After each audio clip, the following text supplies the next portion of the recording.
तो प्यारे बच्चों, आज फिर से एक बार हम लोग हिंदी व्याकरण में उसी पाठ 1 को ही, जिसका नाम है भाषा, लिपि, बोली और व्याकरण को पढ़ने के लिए यहाँ उपस्थित हैं। बेटा, पिछले वीडियो में हम लोगों ने भाषा और लिपि पर अध्ययन किया था, उस पर हमने बहुत सारे अभ्यास कार्य भी आपको दिए थे। और इस बार इस वीडियो में हम लोग बोली और व्याकरण का अध्ययन करेंगे। लेकिन मुझे याद है कि मैंने यहाँ अभ्यास कार्य आपको जो दिए थे 5 पॉइंट्स, तो उसमें से 3 तो आपकी उस वीडियो में जो मैंने पढ़ाया था उसी में से था।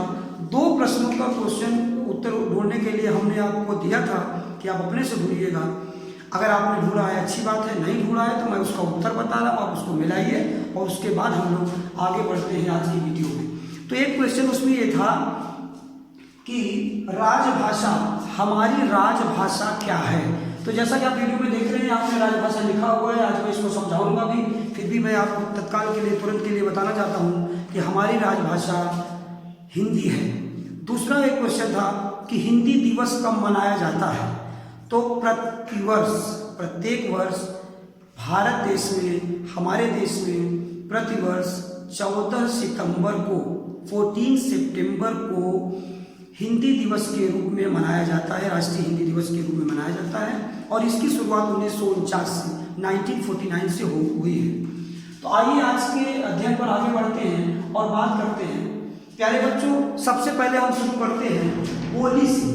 बातें करते हैं बोली किसे कहते हैं, बोली क्या है, बोली का मतलब क्या है, बोली का अर्थ क्या है। तो देख रहे हैं यहाँ हमने लिखा हुआ है परिभाषा, और जैसा कि आप देख सकते हैं वीडियो में अपने कि 1 से ज़्यादा परिभाषाएं आपके लिए मैंने खोज के, मैंने मेहनत करके यहाँ पर उपस्थित किया है, आपके लिए लाया है कि 1 से ज़्यादा परिभाषा इसलिए कि ताकि आपके प्यारे बच्चों को समझ में आ सके। तो प्लीज़ माय डियर स्टूडेंट, आप केयरफुल इसको ध्यान से सुनिए और समझने की कोशिश करिए।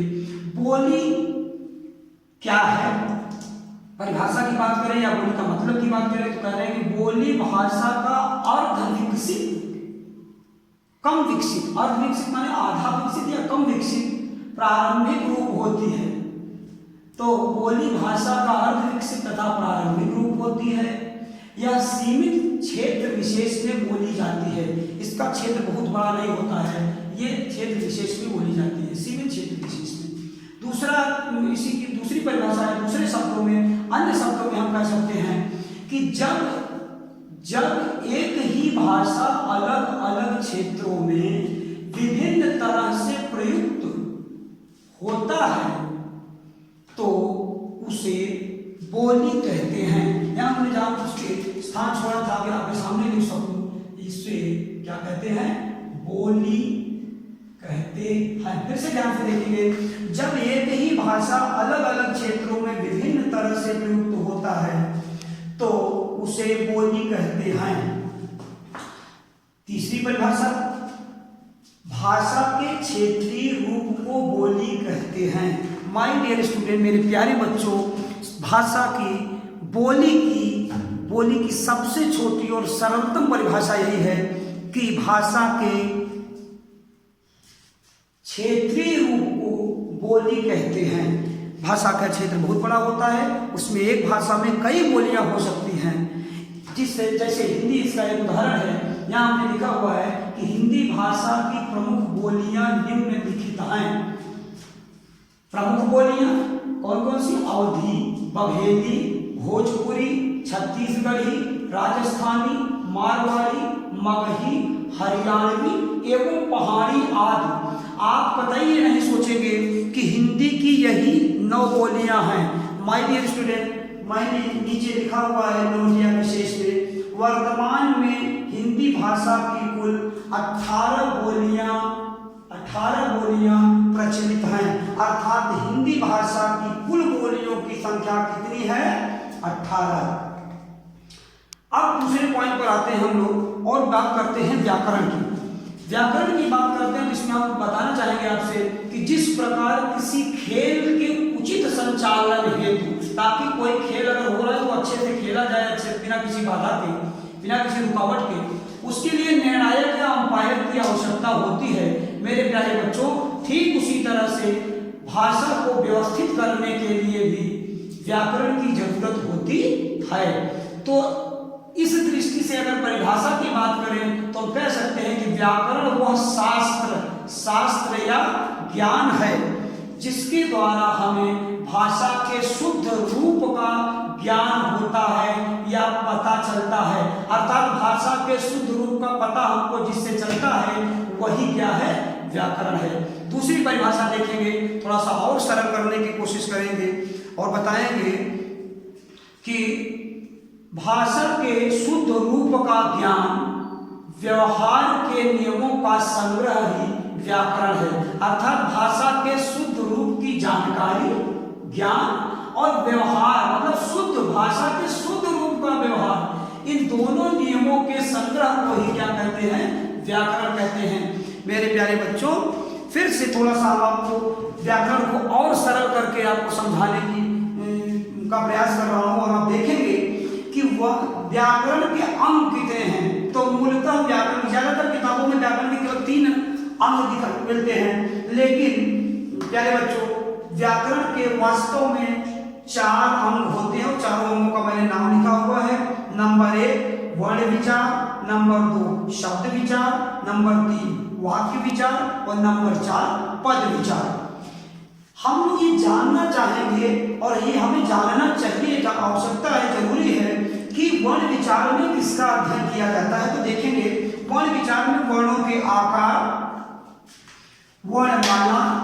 अगर वर्ण विचार का अध्ययन कर रहे हैं तो वर्ण विचार में हम लोग वर्णों के आकार, वर्णमाला, उच्चारण, लेखन विधि, संधि एवं संयोग आदि के नियमों का अध्ययन करते हैं। कहाँ करते हैं, वर्ण विचार में। और शब्द विचार में क्या करते हैं, शब्दों के भेद, शब्दों की व्युत्पत्ति, शब्दों की रचना और शब्दों के स्रोत आदि का अध्ययन कहाँ किया जाता है, शब्द विचार में। फिर से बात करते हैं वाक्य विचार में क्या होता है।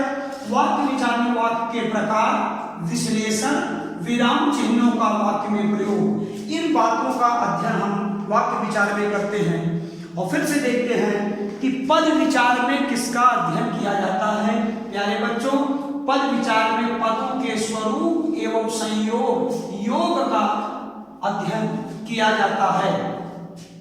ये रही आपके बोली और व्याकरण को समझाने का मेरा छोटा सा प्रयास। आगे हम लोग यहाँ पर 5 पॉइंट हमारे लिए हम लोगों ने रखा हुआ है और समझने के लिए, जो हमारे सभी बच्चों को समझना अति आवश्यक है। नंबर 1, नंबर 2, नंबर 3, नंबर 4 और ये नंबर 5। क्या है नंबर 1? नंबर 1 है राजभाषा। बेटा बिना किसी डाउट के, बिना किसी संशय के मैं जो कह रहा हूं उसको ध्यान से सुनेंगे और उसको समझने की कोशिश करेंगे। वीडियो को 1-2 बार आप पॉज करके, पीछे करके फिर से बार बार सुनिएगा और आपको समझ में आएगा कि राजभाषा क्या है, किसे कहते हैं। ऑफिशियल लैंग्वेज, इसकी इंग्लिश है ऑफिशियल लैंग्वेज। फिर से समझेंगे, राजभाषा किसी भी देश के सरकारी कामकाज में प्रयुक्त होने वाली भाषा को ही राजभाषा कहा जाता है। राष्ट्रभाषा क्या है बेटा? किसी भी देश में रहने वाले अधिकतम लोगों के द्वारा या देश के विस्तृत क्षेत्र में बोली जाने वाली जो भाषा है उसी को राष्ट्रभाषा कहते हैं। फिर से ध्यान से सुनेंगे, किसी भी देश में रहने वाले लोगों, अधिकतम लोगों के द्वारा जिस भाषा का प्रयोग करते हैं उसे राष्ट्रभाषा कहते हैं, जबकि सरकारी कामकाज की भाषा को राजभाषा कहते हैं। और तीसरी बात हम लोग बात करते हैं कि मानक भाषा किसे कहते हैं। तो मानक भाषा के लिए देखेंगे कि विद्वानों एवं शिक्षाविदों द्वारा भाषा का मान्य तथा स्वीकृत रूप ही मानक भाषा कहलाता है। अर्थात विद्वानों ने जिस भाषा को मान्यता दिया। अब आपको उदाहरण के लिए बता दें, ये जो हम लोग खड़ी बोली हिंदी में अध्ययन कर रहे हैं ये हमारी मानक भाषा है। व्याकरणिक दृष्टि से शुद्ध भाषा को, परिनिष्ठित भाषा को, परिष्कृत भाषा को व्याकरण की दृष्टि से मानक भाषा कहते हैं। और आगे देखते हैं कि मातृभाषा क्या है। बच्चे जिस भाषा, जिस बोली का अध्ययन अपने परिवार के सदस्यों से करते हैं, सीखते हैं, जो भाषा बच्चे अपने परिवार के सदस्यों, माता पिता या अन्य परिवार के सदस्यों से सीखते हैं उसे मातृभाषा कहते हैं। और और अंत में देखते हैं उपभाषा क्या है। तो उपभाषा समझाने के लिए मैं आपको यहाँ बताना चाहूँगा कि भाषा की जो बोलियां होती हैं, जैसे हिंदी भाषा की 18 बोलियां हैं, ये जो बोलियां हैं अगर ये भाषा का रूप धारण कर लें, अर्थात इनका क्षेत्र बड़ा हो जाए, जैसे हमारे यहाँ अवधी भाषा है, ब्रज भाषा है, इन बोलियों का क्षेत्र बहुत बड़ा हो चुका है, इनमें साहित्य वगैरह भी लिखे जा रहे हैं, उसे ही उपभाषा कहते हैं। फिर से ध्यान से सुनेंगे, बोली के बड़े स्वरूप को या भाषा के छोटे स्वरूप को उपभाषा कहते हैं। हिंदी की किन्हीं 2 उपभाषाओं का नाम अगर कोई पूछे तो आप अवधी और ब्रज को आंख बंद करके कह सकते हैं, ये उपभाषा है। अब बेटा आते हैं हम लोग अभ्यास कार्य पर। अभ्यास कार्य पे आते हैं और अभ्यास कार्य में पहला क्वेश्चन देखते हैं, व्याकरण किसे कहते हैं। नंबर 2, राजभाषा एवं राष्ट्रभाषा में अंतर स्पष्ट कीजिए। हिंदी की विभिन्न बोलियों के नाम लिखिए।